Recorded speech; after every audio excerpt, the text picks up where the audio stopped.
Vamos falar mais sobre esse assunto. Para isso, conversamos com o Leonardo Trevisan. Américo Martins também segue nessa conversa com o professor de Relações Internacionais da ESPM, nosso parceiro aqui, né, professor? Bem-vindo, bom dia. Bom dia, Carol, bom dia, Américo, bom dia a todos que nos escutam. Bem, professor, como falávamos aqui com o Américo Martins, o presidente do Irã não é a principal liderança por lá. Mas do ponto de vista interno, com esse cenário de instabilidade descrito por Amanpour, qual é a consequência da morte de Ebrahim Raisi? Olha, esse é o ponto central, né? O que virá em seguida, né? O quadro, o Américo apontou muito bem, né? A instabilidade política reinante no Irã. A gente precisa ter clareza que a última eleição no Irã, a de junho de 2021, como o Américo apontou, foi uma eleição de voto massacrante nos ultraconservadores. A figura de Raisi, segundo a maioria imensa dos analistas, era de um preparo para até mesmo a substituição de Ali Khamenei, que tem 85 anos. Então nós temos que entender quem é que morreu. Morreu, assim, vamos dizer, de alguma forma, aquela sucessão organizada. Esse é o ponto, né? Quando nós olhamos para essa sucessão organizada, nós temos que olhar todos os quadros de tensão no Irã. O Irã não tem quadro de tensão apenas externo, ele tem quadro de tensões internas, né? A primeira dessas tensões apareceram em março, nas eleições parlamentares. Pela primeira vez, menos de 60% da população iraniana foi votar. Em outras palavras, o resultado direto desse ultraconservadorismo está atingindo a sociedade iraniana. Quando a gente fala de Irã, a gente tem que ter clareza que é um dos países mais jovens do mundo, Carol. Nós temos a população iraniana tem mais de 60% da sua população com menos de 30 anos. Como é que você governa, de alguma forma, um país com esta juventude, com essas posições tão conservadoras internamente, sem esquecer o que talvez seja o ponto mais sensível? O Irã vive uma crise econômica interna muito forte, com acelerada inflação. Todos esses fatos devem ser levados em conta para a gente imaginar a instabilidade política reinada pela perda de um acidente como esse que matou o presidente Ebrahim Raisi. Américo. Professor, muito obrigado pelo seu tempo, sempre um prazer participar dessas entrevistas aqui com o senhor. Como a gente discutiu e o senhor colocou muito bem, quem determina as políticas, tanto interna como externa, pelo menos as principais políticas, não é o presidente no Irã, é o líder supremo, o Ayatollah Ali Khamenei. Nesse sentido, com a morte do presidente, que não tinha o poder de definir exatamente política externa, por exemplo, mas tinha muita influência, qual é a sua análise em relação ao que pode acontecer do envolvimento do Irã nos conflitos do Oriente Médio sem o presidente Raisi? Esse é o ponto, Américo. O que é que interessa para o Ocidente no contexto iraniano? Todo mundo sabe que o Irã é o fio da navalha naquele processo.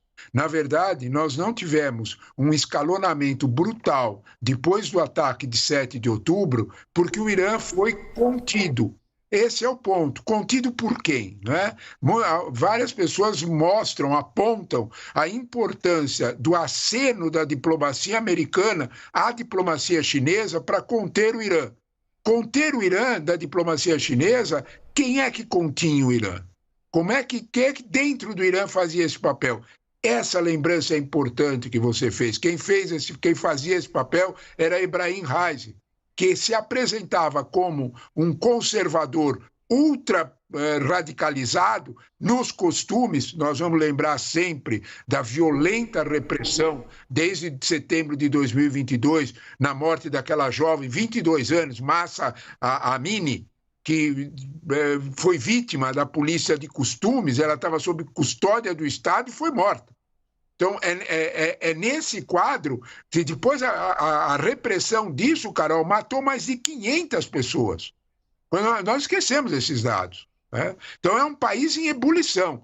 Essa ebulição interna, exatamente pelos radicais, era contida pela figura de Reis, que de algum modo mantinha dentro essa repressão, mas externamente conversava. A Amanpour lembrou muito bem, conversava com a IEA, a Agência Internacional de Energia Atômica, permitindo algumas visitas de especialistas, porque nós não podemos esquecer, o Irã já tem mais de 60% de enriquecimento de urânio. O Irã já vários analistas internacionais apontam a possibilidade de que o Irã já tem algumas bombas atômicas. Olha do que nós estamos falando. No contexto, neste quadro, o presidente Raisi continha esse radicalismo externo. Américo, você deve lembrar melhor do que ninguém o fato de que o Irã deu uma resposta, entre aspas, controlada aquele ataque de Israel. Ele deu uma resposta para os radicais internos e uma resposta contida. Os mísseis iranianos eram mísseis velhos, eles levaram 8 horas para atingir Israel. Em outras palavras, tempo suficiente para serem contidos. Quem fez tudo isso? Esse era o papel de Reis. Nós não podemos esquecer que Israel fez um ataque importante na embaixada em Damasco, e nesse ataque, um dos radicais mais fortes da inteligência militar iraniana foi morto. Nós precisaremos, talvez, e é preciso ter contido essa observação, investigar melhor esse acidente, porque esse acidente tem muitas conotações, e essas conotações são bastante preocupantes para o Ocidente, sem dúvida nenhuma. Professor, apenas pontuando para quem nos acompanha, recuperando aqui uma imagem recente, divulgada instantes atrás, dos destroços da aeronave. E aí a gente acompanha em tela registros feitos no local desse acidente, aeronave completamente destruída. Vários países participaram dessa operação de buscas pela aeronave. Houve ali a perda de contato. Num primeiro momento, então, houve uma área determinada onde possivelmente esse helicóptero teria caído, até que houve a confirmação, portanto, da localização do ponto exato, numa região montanhosa. Destaque para as condições meteorológicas de momento, chovia, muita neblina nessa região, até que veio, durante a madrugada de hoje, aqui no Brasil, a confirmação de que a aeronave tinha caído e todos que estavam a bordo morreram. 9 pessoas a bordo, entre elas o ministro das Relações Exteriores do Irã e também o presidente do país. Professor Trevisan, o senhor usou uma expressão aqui na sua primeira resposta, que foi a quebra da sucessão organizada a partir da morte do presidente do Irã, porque, ao que tudo indicava, o Ebrahim Raisi, ele seria o sucessor de Ali Khamenei, que já está com uma idade avançada, mais de 80 anos, já caminhando para, de fato, deixar a liderança suprema do Irã. Com essa quebra dessa sucessão organizada, quem deve ser o sucessor? Carol, você toca no ponto central, que é o futuro imediato do Irã. A Constituição iraniana, a gente precisa lembrar disso, não é, Américo? A Constituição iraniana, ela dá o poder ao vice-presidente para organizar a eleição e fixa a data. São apenas 50 dias. Daqui a 50 dias eles terão que fazer uma eleição. Se nós olharmos para os resultados das eleições parlamentares de março, nós temos um sinal preocupante. Primeiro de tudo, uma participação popular muito baixa. O Irã é um país de 90 milhões de habitantes, apenas 28 milhões votaram, menos de 60% da população que teve do eleitorado. Quem foi eleito? Né? Foram eleitos, de alguma forma, auxiliares, todos eles conservadores, a grande maioria, o massacre dos moderados, mas, Carol, toda a imprensa internacional, os institutos que analisam o Irã apontaram um crescimento de uma ultradireita mais radicalizada do que a de Khamenei, mais radicalizada do que a de Raisi, nas eleições parlamentares, que são aqueles grupos absolutamente favoráveis a uma repressão absoluta, principalmente nos costumes dentro do Irã. É o grupo que, entre aspas, matou a jovem. Eles tiveram um avanço dentro do parlamento. Se nós tomarmos essa eleição parlamentar como uma referência, e ela aconteceu em março, nós vamos temer uma posição ainda mais radicalizada. Qual é para o Ocidente, qual é o custo maior disso? Mais dificuldade de conter radicais iranianos. Mais difícil conter radicais iranianos significa mais ataque dos Houthis, mais preocupação com o Hezbollah, uma situação que agrava a tensão no Oriente Médio. É neste quadro que nós temos bastante preocupação com essa sucessão. A sucessão de Khamenei estava sendo organizada para Raisi exatamente para impedir essa guinada para uma super extrema-direita dentro do Irã. Olha que quadro complexo. Esse quadro, sem dúvida nenhuma, e o melhor resultado disso foi a imediata preocupação no mundo inteiro. Rússia, China e principalmente a diplomacia americana estavam com os cabelos em pé, para usar uma expressão bem nossa, desde ontem, quando a notícia apareceu, porque efetivamente a figura de Raisi no contexto iraniano era um fator de estabilidade, por incrível que isso possa parecer com a sua própria biografia. E nós seguimos aqui nessa conversa, professor, Américo, agora também com a Basília Rodrigues, está lá na capital federal, vai trazer para a gente informações, porque a Basília conversou com o embaixador do Brasil no Irã, o Eduardo Gradiloni. O que ele te contou, em Basília? Bom dia. Oi, bom dia, tudo bem? Carol, Américo, professor Trevisan. Hoje cedo, o embaixador brasileiro no Irã me disse: procure o Leonardo Trevisan, porque ele poderá fazer as análises que você precisa. Na avaliação do diplomata, haverá agora muito que apurar justamente sobre as causas, as circunstâncias deste acidente e refletir quanto ao futuro do Irã. Perguntei para ele como fica a situação dos brasileiros, dos imigrantes, né, das pessoas não nacionais que lá habitam, a própria relação do Irã com outros países. Ele foi muito comedido, disse que neste momento está em Londres por um afastamento provisório, que designou um ministro conselheiro para acompanhar essa situação, que vem repassando informações ao governo do Brasil. Ontem à noite, o Itamaraty divulgou uma nota classificando este acontecimento ainda como um incidente, porque as informações ainda eram preliminares, né? Não tinha uma certeza da morte. Agora a gente está no aguardo, Carol, Américo e Trevisan, de um novo posicionamento do Itamaraty. Então agora, com a confirmação da morte do presidente iraniano, o Brasil deverá também assumir aí uma manifestação oficial. Por enquanto, o embaixador brasileiro no Irã, ele foi muito pontual, disse que haverá muito o que apurar e refletir quanto ao futuro do Irã e, obviamente, dos brasileiros ou outros países que mantenham contato com os iranianos. Lembrando que Brasil e Irã têm um bom relacionamento, muito diferentemente de países ali europeus. Professor, eu queria um apontamento do senhor, porque a gente está falando de um fato que desestabiliza um país que já vive sob circunstâncias de instabilidade. O que isso pode significar para os relacionamentos deste país com outras nações, tanto aqueles que o apoiam quanto aqueles que o detestam? Olha, Basília, bom dia, Basília, bom dia a todos que nos escutam aqui agora contigo. De alguma forma, o embaixador Gradiloni tem absoluta razão de apontar a instabilidade. Por outro lado, me chama muita atenção, Basília, de que nós estamos enfrentando um quadro de tanta instabilidade, e um pequeno detalhe chama atenção.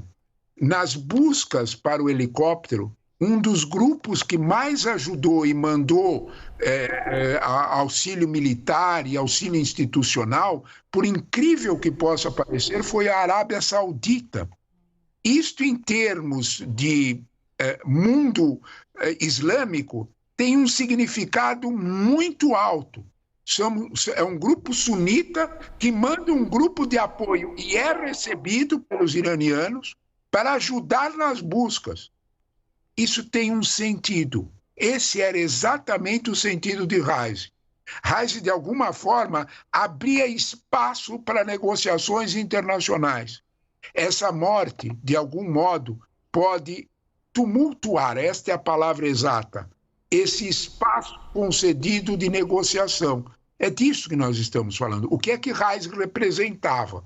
Ele era uma figura com um passado muito pesado, pertenceu àquelas comissões de morte de 1988, tudo isso é verdade. Ele estava sancionado pela diplomacia americana por causa disso, é verdade. Porém, dentro do contexto iraniano, ele estava representando uma atitude de contenção dos radicais. Este é o ponto. A ponto da Arábia Saudita participar das buscas dos helicópteros. Isso seria impensável há alguns anos atrás. Então, quando nós olhamos para esse quadro, sem dúvida nenhuma, a perda de Reis tem uma tensão política. Eu gostaria de insistir num fato. A perda de Reis vem no momento em que o quadro interno, Carol, iraniano é muito pesado. A inflação no Irã ultrapassou 30% no ano passado. A moeda iraniana tem uma desvalorização de mais de 60% em relação, inclusive, ao renminbi chinês. Se nós olharmos bem para isso, a posição de Reis de aceitar os pedidos de moderação da China significava o caminho aberto para que a China ajudasse o Irã a enfrentar as sanções internacionais. Todo esse quadro está em jogo. Os radicais mais fortes dentro do Irã não estão, vamos dizer assim, contentes com essas medidas de contenção. É isto que preocupa qualquer um. É por isso que a diplomacia americana estava tão atenta desde ontem. Os problemas econômicos são um dos fatores desse crescente descontentamento popular que a gente está acompanhando no Irã. Américo Martins, temos nesse momento, aqui para quem está nos acompanhando, a ilustração do local exato onde aconteceu esse acidente, onde caiu essa aeronave. O Américo Martins está em contato com as várias agências internacionais, também trazendo informações sobre como se deu essa operação de resgate, que, como o professor Trevisan já nos antecipava, muitos países auxiliaram o Irã nas buscas por esse helicóptero. A gente está falando aí de uma região montanhosa, de difícil acesso. Repito aqui, as condições meteorológicas no momento do acidente, elas eram muito complicadas, muita chuva, muita neblina. Lembrando que esse acidente vitimou o presidente do Irã e também o ministro das Relações Exteriores do país. Essa aeronave caiu na província iraniana do Azerbaijão Oriental. O presidente e a comitiva estavam voltando de uma cerimônia de inauguração de uma barragem na fronteira entre o Irã e o Azerbaijão. Como eu falava, uma região montanhosa, muita neblina no momento em que aconteceu esse acidente. Inclusive, né, Américo, um acidente que aconteceu numa encosta íngreme, coberta de árvores, o apoio de vários países. Por exemplo, um drone da Turquia foi utilizado para também auxiliar na localização dessa aeronave. Vários países enviando reforços. Segundo a agência de notícias do governo do Irã, mais de 20 equipes de resgate com drones, cães farejadores. Essas equipes foram enviadas para esse local que teve o registro desse acidente, da queda desse helicóptero, Américo.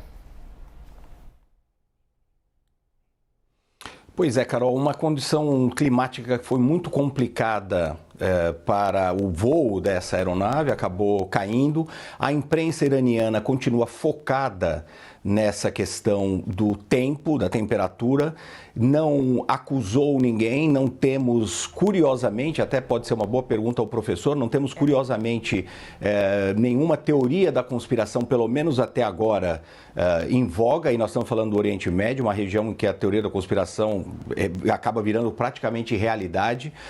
Nós temos um país em específico que o Irã considera seu inimigo, que é Israel, que está absolutamente, não se manifestou até o momento com relação à morte do presidente.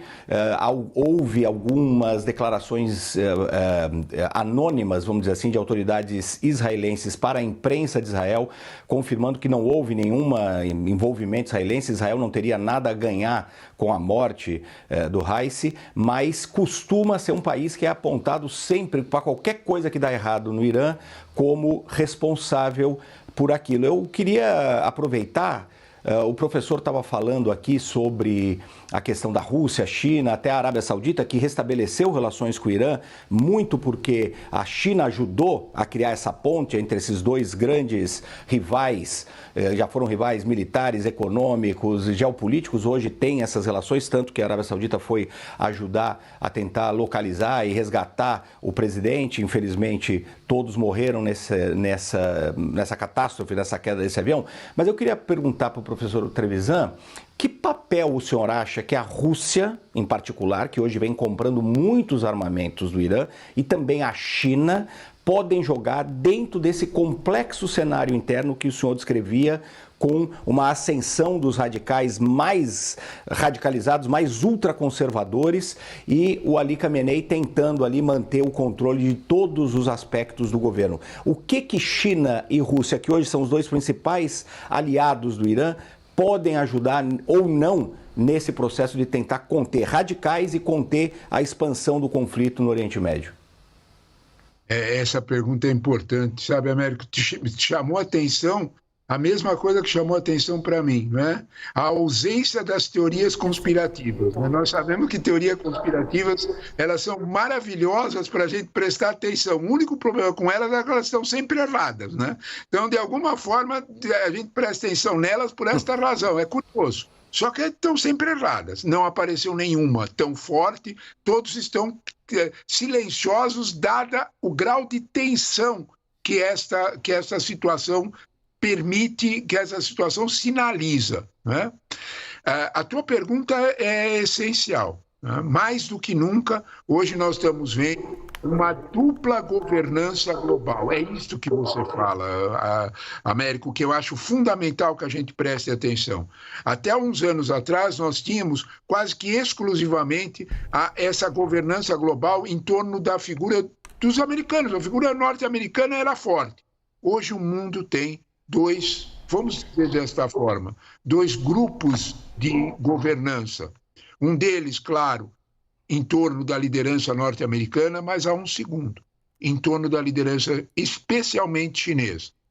A visita de Putin a Pequim nos últimos dias, na sexta e no sábado, é um sinal dessa, vamos dizer deste modo, dessa aliança que eles chamam de amizade sem limite. Eles quem? Putin e Xi, que de alguma forma tinham alguns países muito próximos. O primeiro deles era o Irã. Se nós olharmos para esse eixo, há inclusive muitos analistas norte-americanos que chamam isso de um eixo, né? Que é China, Rússia, Irã e Coreia do Norte. É um pouco exagerada essa aproximação, principalmente com Coreia do Norte, mas com o Irã não é. Com o Irã, de alguma forma, China e Rússia têm um papel bastante importante. O Irã tem emprestado, essa é a palavra exata, toda a sua tecnologia militar, especialmente em drones, para que a Rússia equilibre o jogo na guerra da Ucrânia. O Irã tem, de algum modo, mostrado o poder que pode fazer de estragos com os Houthis no Mar Vermelho. Lembra deles? São eles que o Irã faz. Quando a gente fala de Houthis no Mar Vermelho, nós estamos falando de Canal de Suez, nós estamos falando de quase 20% de todas as mercadorias do comércio entre a Ásia e o Ocidente. Então, de algum modo, o Irã não é qualquer país. Ele tem um poder efetivo, real, de desestabilizar o Oriente Médio. Aquele Oriente Médio expandido. É aquele Oriente Médio que não é só o fenômeno Israel. Nós temos que pensar o papel do Irã no Iraque, o papel do Irã na Síria. Nós temos que pensar, de alguma forma, o quanto o Irã pode ter um papel de confronto, de escalonamento num processo com Israel ou não. A China, com todas as medidas que ela tem, com a necessidade de colocar primeiro os negócios na frente da geopolítica, vamos ser sinceros, a China, de alguma forma, olha para isso e diz, não nos é interessante, neste momento, uma crise internacional acelerada porque o preço do petróleo vai subir. Se o preço do petróleo subir, eu vou vender menos produto industrializado. Isso não é bom para a China. O Irã será contido nesse momento. É nesse contexto que nós temos que nos preocupar com o desaparecimento de Reis. Reis, provavelmente, para usar uma expressão antiga, para os chineses, era o nosso homem inteiro, não há dúvida nenhuma. E isso não é só nome de filme, Américo. Isso, de alguma forma, é, sinceramente, um jeito pelo qual os chineses agem e, sem dúvida nenhuma, Reis era alguém que falava com Pequim com muita frequência. Professor Leonardo Trevisan, mais uma vez obrigada por essa conversa aqui conosco, explicar todo esse cenário interno do Irã e também o contexto geopolítico em que há a confirmação da morte do presidente do país e até destacando aqui informações de momento da CNN Internacional. Já o presidente em exercício agora está numa reunião extraordinária com os chefes dos poderes legislativo e judiciário. É informação de momento. Mais uma vez, professor, obrigada e até uma próxima. Eu é que agradeço o convite de vocês. Basília, bom dia a você, bom dia, Américo, bom dia a todos que nos escutam. Obrigada, Américo e Basília também. Daqui a pouquinho a gente fala mais sobre esse assunto, trazemos outros destaques internacionais.